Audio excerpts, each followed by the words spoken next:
Our next speaker is James Robbins. James joined Northumbrian Water Group, NWG, over 4 years ago and has led strategic transformation of information systems, delivering alignment with NWG's industry-leading goals. Having embedded winning with intelligence into NWG's field services solutions, James is now leading NWG's market reform program. James, please.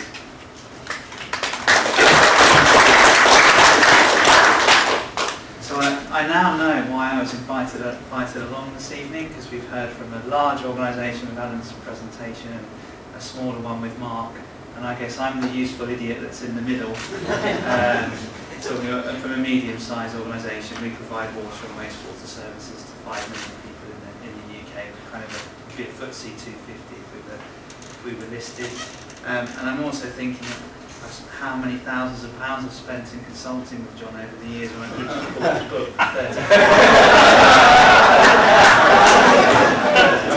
Anyway.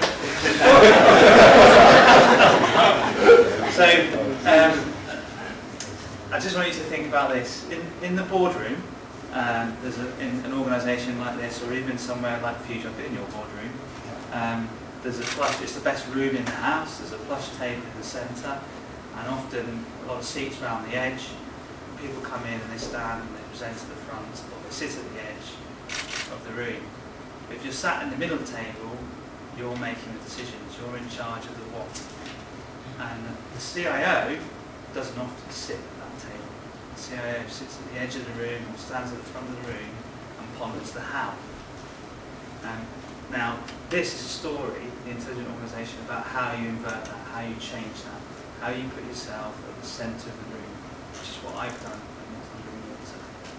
Now, I paid a bit of money for that and several years of mentorship in several organisations. So some of the stories in the book about railways and housing associations, that's been a part of the journey that John and I have been on over the last 15 years.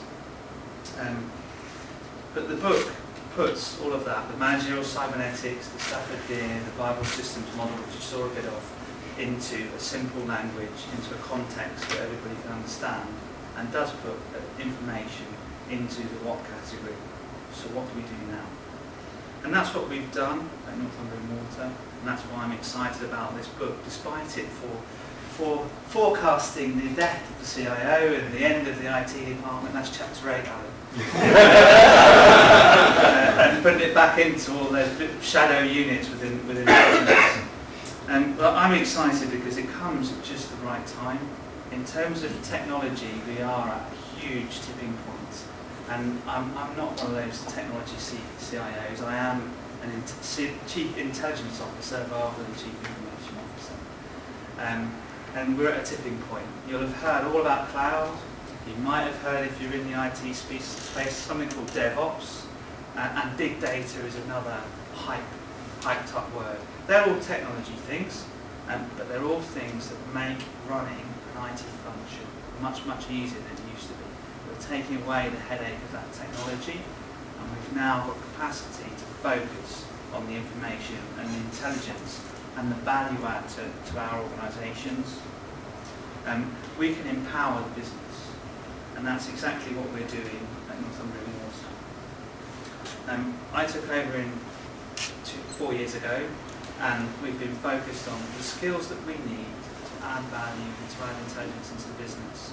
But they've not been in my function, they've been in the business. And we've led a business partnering approach where we develop those concepts, the understanding and the ideas within our organisation. So that we've got people in the control room that manage 30,000 kilometres of pipe, 1.2 million megalitres, that's 600 Olympic swimming pools of water per day that we produce for our 5 million customers. And they are thinking about how they add value with the information, how they react, and what the intelligence is that they need to run the organisation, whatever trialogue they're operating within, on Alan's nice simple diagram earlier on. So we've been working on that. What we feel that what it has added since we've taken this concept is over £15 million worth of bottom line revenue per year into the organisation, and there's more to come. Our target operating model for 2020 is about pushing the IT function back into the business. It's about taking data scientists, business analysts, systems analysts, removing the development capability that you need into these cloud-based systems so that the business can decide where is the best place to invest its pound in terms of return on information investments. The concepts in the book make information much easier to understand and make the organisation, the people at the top table ask, what are we going to do tomorrow? What are we going to do next? Rather than how is the IT department going to support that? When I started 4 years ago, I was asked about cutting the budget in the IT function. I was asked, as a utility, we're heavily regulated, our bills go up by less than RPI in this current 5-year cycle that we're in, and everybody's got to reduce their costs within the function. So I was asked, how can we do that? And my answer was, well, you can't have that investment, you can't have that whiz-bang piece of technology that you're after. I'm just going to have to manage risk. How? And they went, okay. And I said, well, what are we going to do as an organisation? How are we going to do it? How are we going to mature? How are we going to add value? And that was my challenge. We've turned that on its head now, because I'm now in the centre, next to the CEO, the CFO, the chairman, making the decision about the strategy rather than how to deliver the strategy. And that's the power of the book. The logic and the reasoning and all of the tools that you need to do that are in this book. And thanks to John's work, we now all have that foundation where we can create an intelligent organisation. Thank you.